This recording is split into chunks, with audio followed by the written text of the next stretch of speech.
Segurem-se, porque estou prestes a partilhar convosco uma informação chocante. Benjamin Franklin era conhecido pela sua paixão por idosos e prostitutas. Ouviram bem, garanto-vos. Um aspecto sombrio foi revelado na vida do homem que é admirado pela sua inteligência e pelas contribuições que deu à sociedade. Franklin era muito direto sobre as suas preferências, chegando mesmo a escrever sobre elas na sua conhecida revista chamada Fart Proudly. É espantoso pensar que alguém de tal reputação pudesse ter tido desejos tão vis no seu coração. Passando ao próximo pai fundador, Thomas Jefferson, o terceiro presidente da nossa nação. Toda a gente o conhece graças ao seu papel como principal autor da Declaração de Independência e como terceiro presidente dos Estados Unidos. No entanto, sabia que a vida sexual de Jefferson foi tão polêmica como a sua carreira política?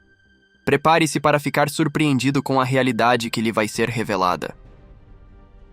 Caricaturas incitadoras que revelavam a relação de Thomas Jefferson com a sua escrava Sally Hemings foram publicadas pelos seus adversários políticos. 200 anos antes de Bill Clinton, Alexander Hamilton apresentou um pedido formal de desculpas por ter tido uma relação adúltera. George Washington é outro homem que não precisa de apresentações, por isso comecemos por ele.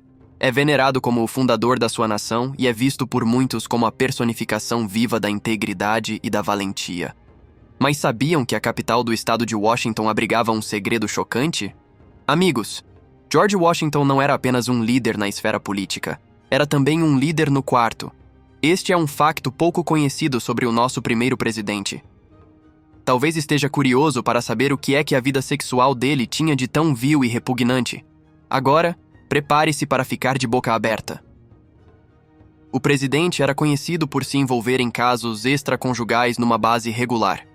É isso mesmo, o homem que é tipicamente retratado como o epítome da fidelidade num casamento teve, de facto, uma série de casos fora do seu casamento. Um dos mais infames foi Sally Fairfax, que por acaso era a mulher de um bom amigo.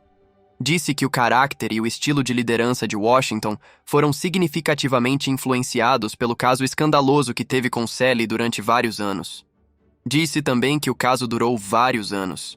E é muito provável que George Washington tenha sido alvo de rumores de que praticava sexo homossexual. Thomas Foster, um historiador, afirma que, enquanto maçom, os meios de comunicação social perseguiam frequentemente os maçons, espalhando rumores de que estes praticavam a penetração anal com espigões de madeira utilizados na construção naval. Sex and the Founding Fathers: The American Quest for a Relatable Past. É o seu último livro.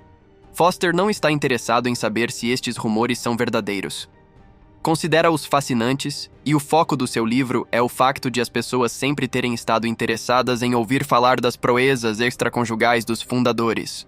Foster defende que, no fundo, as tentativas americanas de tornar os fundadores relevantes sempre se basearam no sexo de uma forma importante, mas subestimada.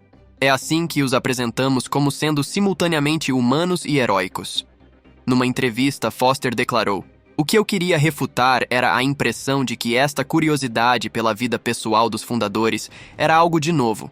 Por isso, este livro é sobre como os fundadores eram relacionáveis.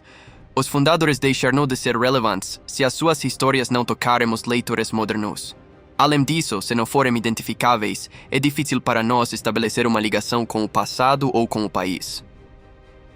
Foster não tinha a certeza de que os biógrafos anteriores tivessem descrito os fundadores como se tivessem pênis. No entanto, ficou chocado ao saber que a maioria deles tinha. Nesse momento surgiu-lhe uma ideia para um livro. Como é que os conceitos de comportamento sexual adequado evoluíram ao longo do tempo? Como é que esses conceitos influenciaram a forma como a vida sexual dos fundadores foi descrita na literatura? George Washington oferece uma ilustração pungente. Durante a maior parte do século XIX, os seus biógrafos ignoraram o facto de ele nunca ter tido filhos. Isto pode significar que George Washington, conhecido como o pai da nação, não foi bem-sucedido em todas as facetas da sua vida. Até mesmo retratos dele com sua esposa Martha incluíam crianças em segundo plano. Na realidade, eram seus enteados da união anterior de Martha. Foster detecta mesmo indícios disso na forma como os biógrafos modernos discutem a falta de filhos de Washington. Quase nenhum biógrafo acredita que Washington poderia ter sido impotente. Foster diz que isso se deve ao facto de a impotência denotar falta de virilidade e virilidade. Por isso, apesar da falta, de dados de apoio apontam a esterilidade como a explicação mais plausível. A falta de provas também não impediu ninguém de negar que Alexander Hamilton era homossexual. Foster chama a atenção para o facto de alguns ativistas LGBT se terem interessado recentemente pelos escritos homoeróticos de Hamilton ao seu colega patriota John Lawrence, oficial do exército. Numa delas, Hamilton diz: "Quem me dera, meu caro Lawrence, que estivesse ao meu alcance, por ações e não por palavras, convencer-te de que te amo." Foster afirma que não há dúvida de que Hamilton e Lawrence tiveram uma relação sexual. No entanto, afirmar que Hamilton é o nosso pai fundador gay não tem em conta o contexto cultural da orientação sexual. Raramente estes ativistas têm em conta a ausência de identidades gay, nem examinam a natureza da amizade masculina no século XVIII, que podia ser profundamente emocional, até mesmo sexual, sem envolver sexo. Foster disse: "Não estamos a ter em conta as complexidades do amor do século XVIII. Estamos basicamente a forçá-las a entrar no nosso modelo, e é isso que temos feito ao longo da história", disse o orador. No entanto, Foster não absolve os historiadores genuínos, sejam eles acadêmicos ou populares. Compreende a sua relutância em admitir que Hamilton teve relações sexuais com Lawrence, à luz da recente controvérsia sobre a orientação sexual de Hamilton. Em termos simples, não há provas que o sustentem. No entanto, considera hipócrita o facto de muitos historiadores citarem o mesmo tipo de cartas sexualmente explícitas que Hamilton dirigiu a mulheres como prova de que ele era um lotário muito cosmopolita. Ainda mais intrigante foi a forma como as interpretações contemporâneas e amplamente aceites da relação dos Hemings se centram na questão do amor. Terá sido uma ligação amorosa?